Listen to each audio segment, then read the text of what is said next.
가난한 딸 인경은 오래된 양은 냄비에 국을 덜었습니다. 맵지도 짜지도 않은 된장국이었지만 아버지는 조용히 수저를 내려놓았죠. 말없이 그릇을 밀어내는 손짓 하나에 인경은 가슴이 무거워졌습니다. 오늘도 맛이 없다는 말은 하지 않으셨지만 입안 가득한 아쉬움이 그대로 전해졌습니다. 그 순간 인경의 눈길은 아버지의 오른손에 남은 흙자국에 멈췄습니다. 마당에 나가 화초를 손질하셨던 걸까요? 아니면 아버지답지 않게 무언가를 묻어두신 걸까요? 그날 저녁 아버지는 말없이 TV를 바라보셨습니다. 며칠 전까지만 해도 손주놈은 연락 없냐며 웃으시던 분이 그날따라 숨소리조차 없이 거실 소파에 웅크려 앉아 계셨죠. 인경은 묵은지에 들기름을 둘러 조심스레 아버지 앞에 내어두었습니다. 김치조차도 밀쳐내던 아버지의 모습에 인경은 가슴속 깊이 무언가 쓸쓸하게 꺼지는 소리를 들은 듯 했습니다. 아버지는 다음날 새벽 조용히 숨을 거두셨습니다. 아무런 말도 남기지 않은 채였습니다. 마을 이장이 말하길 당신 아버지는 조심스러운 분이셨어요. 누구한테도 마음을 쉽게 여는 법이 없었죠. 그 말을 들으며 인경은 슬픔보다는 공허함을 느꼈습니다. 그 무뚝뚝함 속에 자신에 대한 사랑이 과연 있었는지 다시 의문이 들었기 때문이죠. 장례식장에는 큰오빠 정호가 정장을 단정히 차려입고 도착했습니다. 정호는 부모님과 연락을 거의 끊고 살던 사람이었습니다. 집안일이든 병간호든 모두 인경 몫이었지만 아버지는 생전 단 한 번도 그것에 대해 감사하다는 말을 하지 않으셨습니다. 오히려 오빠만큼은 늘 저놈이 좀 철이 없어서 그렇지 속정은 있어하며 감싸셨죠. 장례식 사흘째 되는 날 조문객들이 빠져나간 공간에서 공증 변호사가 유언장을 낭독했습니다. 인경은 벽 쪽에 조용히 선 채 내용을 들었습니다. 변호사의 목소리는 단호하고도 건조했습니다. 고 박창규님의 전 재산 약 50억 원은 장남 박정호에게 모두 상속됩니다.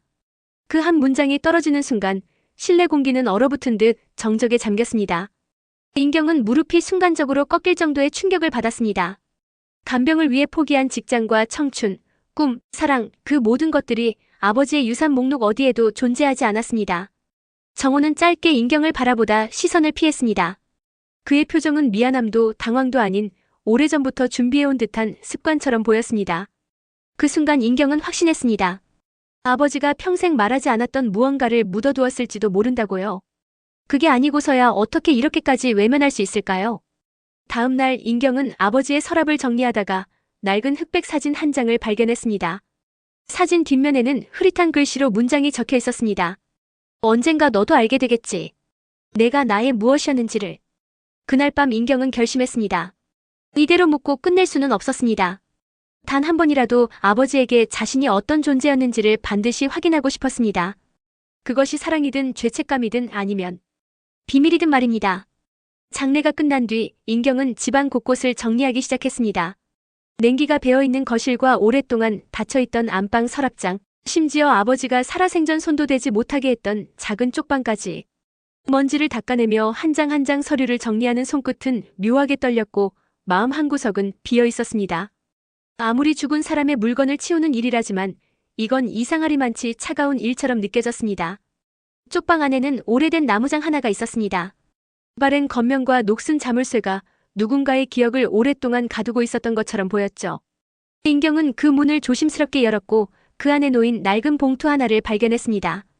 봉투 안에는 누렇게 변한 서류 몇 장과 함께 아주 작은 열쇠 하나가 들어있었습니다. 그리고 한 장의 사진. 흑백 톤으로 바른 그 사진에는 낯익은 인물들이 서 있었습니다. 아버지, 어린 시절의 정호 그리고 자신이 모르는 여자의 얼굴. 사진 속 여자는 인경보다 나이가 많아 보였습니다. 머리를 단정히 묶고 아버지 옆에서 어색하게 웃고 있던 그 여인의 표정이 왠지 모르게 불편해 보였습니다. 인경은 사진을 뒤집었습니다. 뒷면에는 짧은 문장이 손글씨로 남겨져 있었죠. 창원. 1994년 8월. 여름의 끝. 인경은 자신도 모르게 입술을 깨물었습니다. 창원이면 아버지가 몇 해 동안 출장 간다고 집을 비웠던 그 해였습니다. 그 여자는 누구였을까요?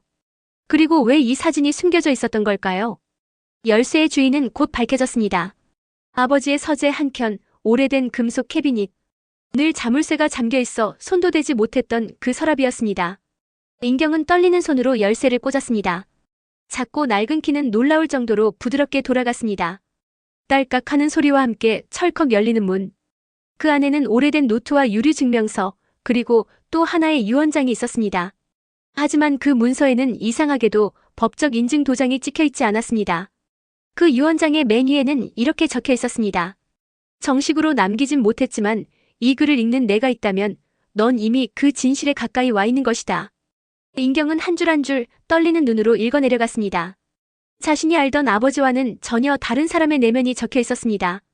그는 누군가에게 용서를 구하고 있었고 또 누군가에게는 사랑을 말하고 있었습니다. 인경은 노트를 덮으며 숨을 깊게 들이켰습니다. 그녀가 살던 집, 매일같이 밥을 지어 올리던 부엌, 그저 그런 일상으로 여겼던 그곳들이 전부 질문으로 가득 차 있었습니다. 아버지는 왜 이런 글을 숨겼던 걸까요? 왜 그녀에게 아무 말 없이 떠났던 걸까요? 그리고 그 여자는 누구였으며 왜 오빠만 유산을 물려받은 걸까요? 그녀의 머릿속에 어느새 뚜렷한 이미지가 떠올랐습니다. 아버지의 무덤. 그 아래에는 정말 무언가가 있을지도 모르겠다는 불길한 예감이 스멀스멀 피어오르고 있었습니다. 어쩌면 그곳이 그 모든 질문의 시작일지도 모른다고 느꼈습니다. 인경은 며칠째 제대로 잠을 이루지 못하고 있었습니다. 아버지의 마지막 서랍에서 발견한 사진과 유언장, 그리고 금고 속에 남겨진 감정들이 그녀의 생각을 잠식하고 있었죠. 진실을 안다는 것이 이렇게 고통스러운 일이란 걸 인경은 처음 알게 되었습니다. 하지만 이대로 멈출 수도 없었습니다. 무언가 결정적인 무언가가 누락되어 있다는 예감은 지워지지 않았습니다. 그날 아침 인경은 검은 모자를 눌러쓰고 산길을 올랐습니다. 아버지의 납골묘가 있는 공원묘지는 평소보다 더 고요했습니다. 들풀 사이로 불어오는 바람은 묘하게 서늘했고 그 속에서 아버지의 묘비는 마치 아무 일 없다는 듯 얌전히 서 있었습니다. 인경은 무릎을 꿇고 묘비를 바라봤습니다. 검게 새겨진 아버지의 이름이 오늘따라 낯설게 느껴졌습니다. 아버지, 왜 그러셨어요? 인경은 조용히 입을 열었습니다. 왜 나한텐 아무 말도 안 남기셨냐고, 왜 평생 그렇게 침묵만 하셨냐고. 그녀의 목소리는 떨렸고 눈가에는 어느새 눈물이 맺혀 있었습니다. 아버지를 원망하고 싶지 않았지만 그 침묵의 무게는 너무나도 컸습니다. 그리고 그 침묵의 끝에 무엇이 있었는지를 확인하고 싶은 간절함은 이제 멈출 수 없었습니다. 인경은 준비해온 작은 삽을 꺼냈습니다. 그녀 자신조차 믿기지 않았지만 이제는 감정보다 진실이 더 중요해진 순간이었습니다.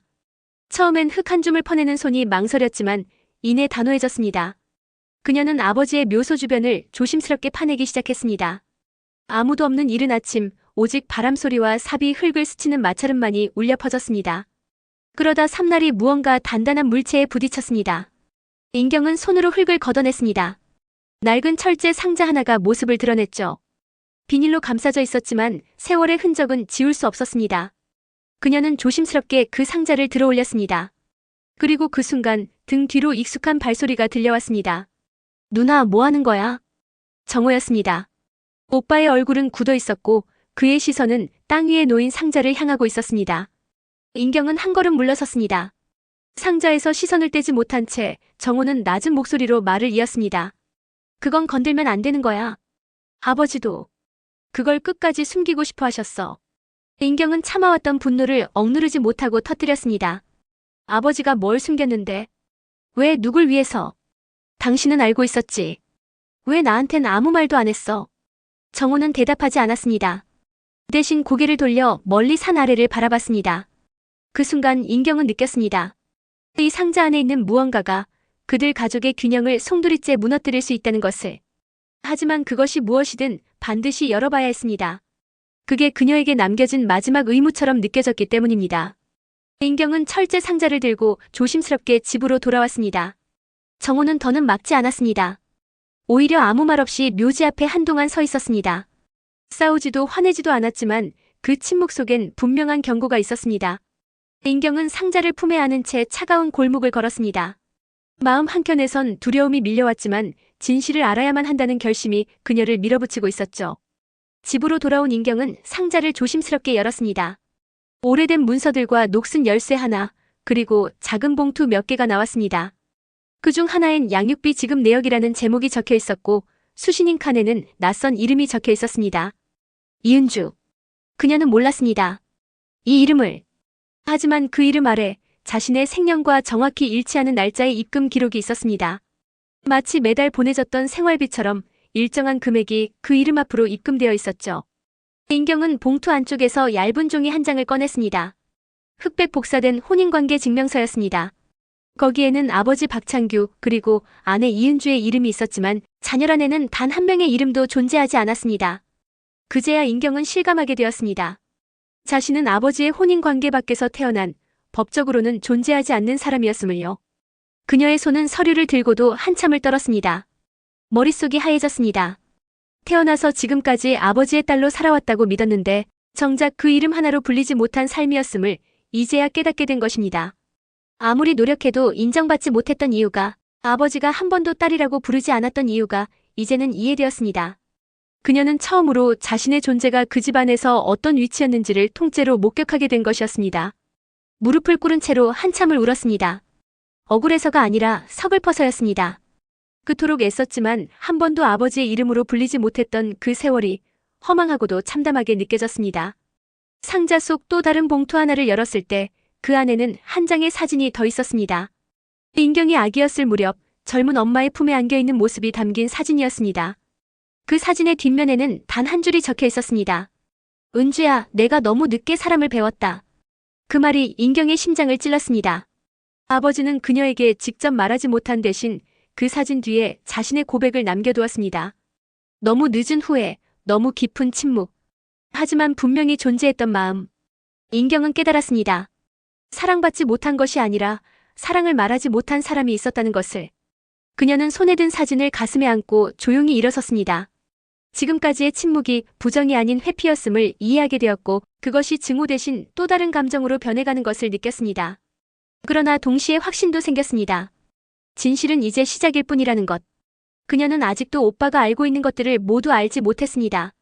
그리고 이 이야기는 유산 그 이상의 무엇으로 향하고 있었습니다. 인경은 다음날 새벽 정호에게 전화를 걸었습니다. 그의 음성은 짧고 냉정했습니다. 무슨 말을 하려는지 이미 알고 있다는 듯한 반응이었죠. 인경은 조용히 말했습니다. 오빠 아버지한테 다른 가족이 있었던 거 알고 있었어? 정호는 짧게 한숨을 쉬며 대답했습니다. 그만 파헤려. 아무도 행복하지 않을 거야. 그 말은 인정이었습니다. 동시에 경고였습니다. 인경은 끊어진 전화기를 바라보며 복잡한 감정에 휩싸였습니다. 정호는 언제부터 알고 있었을까요? 그럼에도 불구하고 아버지의 전 재산을 아무 죄책감 없이 받아들일 수 있었던 이유는 무엇이었을까요? 그녀는 그 대답을 듣기 위해 정호를 찾아갔습니다. 오빠가 근무하는 병원의 뒤편, 평일 낮에 조용한 카페에서 두 사람은 마주 앉았습니다. 정호는 인경을 보자마자 먼저 말을 꺼냈습니다.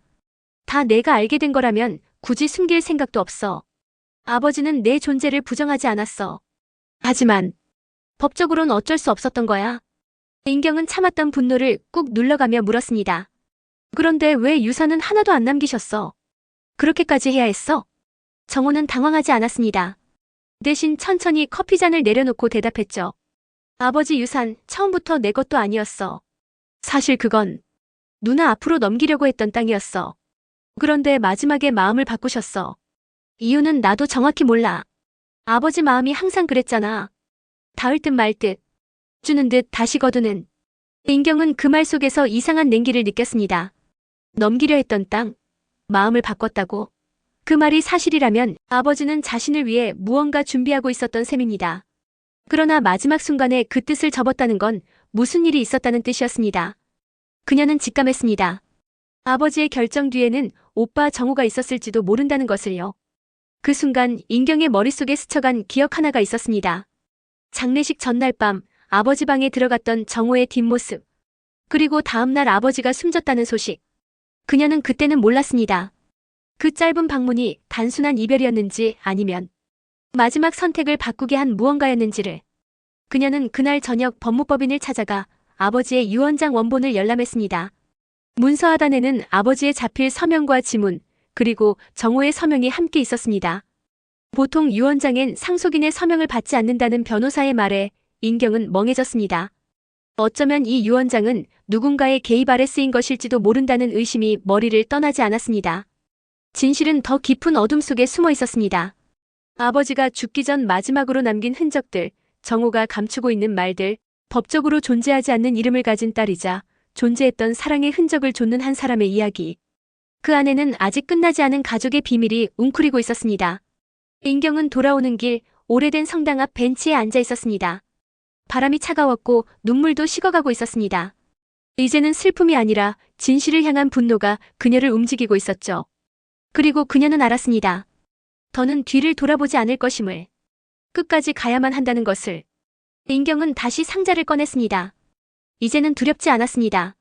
누군가에게 용서받기 위해서도 무언가를 되찾기 위해서도 아니었습니다. 그저 자신이 누구였는지를 알고 싶었습니다.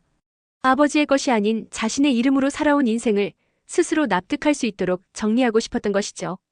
상자 안에는 마지막으로 남은 봉투 하나가 있었습니다. 오래된 공중전화 영수증, 낡은 노트 한 권, 그리고 꾹꾹 눌러 쓴 손글씨 편지 한 장.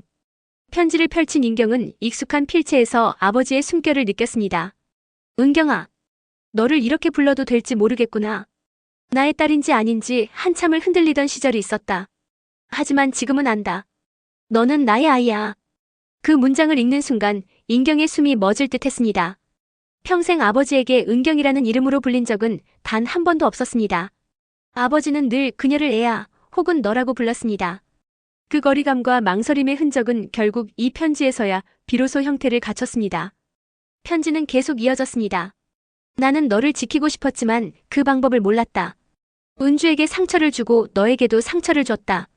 정호는 진실을 알았지만 가족을 지킨다는 명목으로 나의 결정을 따랐다. 그 아이도 사실은 피해자다. 인경은 손에 든 종이를 내려놓으며 눈을 감았습니다. 아버지가 끝내 말로 전하지 못한 마음, 그 침묵 속에 눌려있던 무게가 편지 한 장으로 드러났습니다. 아버지는 외면한 것이 아니라 책임지지 못한 사랑을 밀어내고 있었던 것입니다. 그리고 그 사랑은 뒤늦게 이렇게 돌아오고 있었죠. 그때 변호사에게서 전화가 걸려왔습니다. 아버지의 유언과 관련하여 새롭게 발견된 문서가 있다는 내용이었습니다. 오래전 작성되었지만 정식 제출되지 않았던 유언 초안. 한부가 법무법인의 다른 지점 보관함에서 확인되었다는 설명이 이어졌습니다. 문서에는 이은경이라는 이름이 상속인으로 명시되어 있었고 창원 지역의 임야 일체를 그녀에게 상속한다고 기재되어 있었습니다. 유서 하단에는 아버지의 자필 서명과 도장, 지문까지 또렷하게 찍혀 있었지만 정식 공증 절차를 거치지 않아 효력은 제한적이라는 것이 변호사의 말이었습니다. 인경은 조용히 설명을 들으며 천천히 숨을 들이쉬었습니다. 법은 그녀를 지켜주지 않을지도 몰랐습니다. 하지만 이제는 괜찮았습니다. 자신이 완전히 외면당한 존재는 아니었음을, 아버지가 끝내 말로 하지 못했던 마음을 글로라도 남겼다는 사실 하나로 충분했습니다. 인경은 편지를 고이 접어 품 안에 넣었습니다. 그리고 주머니에서 휴대전화를 꺼내 정호의 번호를 눌렀습니다. 벨소리가 두어 번 울리고 통화가 연결되었을 때 그녀는 담담히 말했다고 합니다. 오빠 맞나? 할 얘기가 있어. 이젠 끝내야 하잖아. 정호는 무겁게 걸어 들어왔습니다. 익숙했던 거실이 왠지 낯설어 보였고 마주 앉은 인경의 얼굴은 이상할 정도로 평온했습니다. 긴장도 분노도 사라진 듯한 표정. 그러나 정호는 알 수 있었습니다. 그 고요함 속에 무언가가 들끓고 있다는 것을요. 식탁 위에는 따뜻한 국물과 반찬 몇 가지가 놓여 있었습니다. 인경은 먼저 수저를 들었습니다. 조용한 움직임, 평소처럼 밥을 푸는 손. 정호는 말을 꺼내기 전 물 한 모금을 마셨습니다. 어색한 침묵은 생각보다 오래 지속됐습니다. 인경은 천천히 말했다고 합니다. 아버지 편지 읽었어. 오빠도 봤을 거지. 정호는 고개를 살짝 끄덕였습니다. 그 편지 아버지가 나중에 너한테 넘기려고 했던 거야. 그런데 결국 못했지. 마음이 바뀐 건 아니었을 거야. 상황이 그렇게 된 거겠지. 인경은 손을 멈추고 그를 바라보았습니다. 상황이 그렇게 됐다고? 그 말 스스로도 믿고 있는 거야? 정호는 대답하지 않았습니다. 대신 조용히 고개를 숙였습니다. 얼굴이 보이지 않았지만 묘한 긴장이 식탁 위에 내려앉았습니다. 인경은 다시 입을 열었습니다. 내가 이 집에서 뭘 했는지 몰라서 그래. 아버지 병원비, 간병, 명절 음식, 심지어 오빠 아이 돌잔치까지. 한 번이라도 나한테 고맙다고 한 적 있어? 그런 거 다 떠나서. 한 번이라도 나를 가족이라고 생각한 적 있었냐고. 정호는 수저를 내려놓았습니다. 생각보다 가볍게 탁 소리가 났습니다. 정호는 마침내 말했다고 합니다. 가족이라고 생각했어. 정말로. 하지만 솔직히 말하면 나도 아버지가 무서웠어. 아버지가 그렇게까지 했는데 거기서 나 혼자 반대할 수 있겠냐? 그때는 그냥 따르는 게 맞다고 생각했어. 그 말은 곧 회피였고 침묵이었으며 방조였습니다. 인경은 더는 분노하지 않았습니다. 오히려 담담하게 웃었다고 합니다. 결국 오빠도 피해자라는 말이 하고 싶은 거구나. 그건 맞을 수도 있지. 그런데 난 그 피해자한테 내 인생을 통째로 무시당하며 살아야 했던 사람이야. 두 사람 사이에 더는 말이 필요하지 않았습니다. 감정은 이미 흐를 만큼 흘렀고 이해는 되지 않더라도 진실은 마주하게 된 것입니다. 인경은 조용히 자리에서 일어났습니다. 정호는 그녀를 막지 않았습니다. 다시 앉으라고 말하지도 않았습니다. 인경은 거실 한켠에 놓아둔 상자를 꺼내 정호 앞에 놓았습니다. 여기 있는 자료들 다 복사했어. 법적으로 의미가 없다는 거 알아. 근데 나는 내 이야기를 할 거야. 법정이든 언론이든 내가 누구였는지 어떻게 살았는지 다 꺼낼 거야. 이건 유산 싸움이 아니야. 이건 내 존재에 대한 증명이야. 정호는 아무 말도 하지 않았습니다. 그의 시선은 상자 위에 고정되어 있었고 그 표정엔 후회인지 체념인지 알 수 없는 감정이 담겨 있었습니다. 식탁 위에 반찬은 식어 있었고 국물의 김도 이미 사라진 지 오래였습니다. 그날 밤 인경은 아버지의 낡은 유서와 편지를 품에 안고 거실 불을 끈 채 조용히 누웠습니다. 눈을 감은 채 아버지의 마지막 글귀를 떠올렸습니다. 너는 나의 아이야. 지금은 믿고 싶었습니다. 한 번도 들어보지 못한 말이지만 그 문장 하나로 오랜 싸움을 정리하고 싶었기 때문입니다. 봄비가 내리던 아침, 인경은 낡은 양산을 쓰고 법원 근처 작은 출판사 건물에 들어섰습니다. 몇 주 전부터 준비하던 이야기를 세상에 내놓기 위해 계약서를 쓰는 날이었죠. 제목은 이미 정해져 있었습니다. 이름 없는 딸. 책은 자전적 에세이 형식으로 유산 다툼의 중심에 있던 법적 사각지대의 인물을 그려냈습니다. 그러나 그 속엔 단지 법의 문제가 아닌 가족이라는 이름 아래 버려진 감정들이 차곡차곡 담겨 있었습니다. 출판사 대표는 그녀에게 조심스레 물었습니다. 혹시 실명으로 내셔도 괜찮겠어요? 인경은 미소 지으며 고개를 끄덕였습니다. 이제는 괜찮습니다. 그 어떤 이름으로 불려도 나는 더 이상 도망치지 않기로 했습니다. 며칠 후 그녀는 작은 기자 간담회에 섰습니다. 카메라 셔터 소리 속에서 담담하게 자신의 이야기를 풀어나갔습니다. 아버지가 남긴 유산, 오빠와의 갈등, 자신이 존재조차 부정당했던 서류들. 한 줄 한 줄 거짓 없이 말했습니다. 누군가에게는 평범한 가족의 이야기일지 몰라도 자신에게는 한 생애를 걸고 지켜낸 이름의 기록이었다고요. 정호는 그 자리에 나타나지 않았습니다. 그러나 며칠 뒤 인경 앞으로 조용한 편지 하나가 도착했습니다. 깔끔한 필체의 짧은 문장. 이제야 누나 이름을 처음 제대로 씁니다. 미안합니다. 인경은 편지를 천천히 접어 서랍에 넣었습니다. 그 안엔 아버지의 마지막 편지, 오래된 가족 사진, 그리고 한 장의 유언 초안도 함께 들어있었습니다. 그리고 그날 밤 인경은 아버지의 묘소를 다시 찾았습니다. 봄비의 촉촉해진 흙길을 따라 조심스레 걸음을 옮겼습니다. 한 손엔 작은 국화꽃 한 송이, 다른 손엔 고요한 마음 하나를 들고 있었죠. 묘비 앞에 앉아 잠시 침묵한 그녀는 무릎을 꿇고 조용히 입을 열었습니다. 아버지, 저예요. 이은경. 그 이름 이제는 저 스스로 지켜낼 수 있어요. 부르지 않아도 남기지 않아도 저는 저로 남겠습니다. 그녀의 말은 바람에 실려가듯 조용히 흩어졌습니다. 마치 이제는 더 이상 외롭지 않다는 듯이, 더 이상 사랑을 증명받지 않아도 된다는 듯이. 가족이라는 이름이 주는 상처도 위안도 모두 가슴 한편에 접어넣은 채 인경은 천천히 자리에서 일어났습니다. 묘지 언덕 아래로 내려오는 길, 햇살이 조용히 구름 사이로 얼굴을 비쳤습니다. 인경은 고개를 들고 그 빛을 가만히 바라보았습니다. 그리고 마음속으로 조용히 되뇌었습니다. 이제는 괜찮다고. 나는 나로 남겠다고.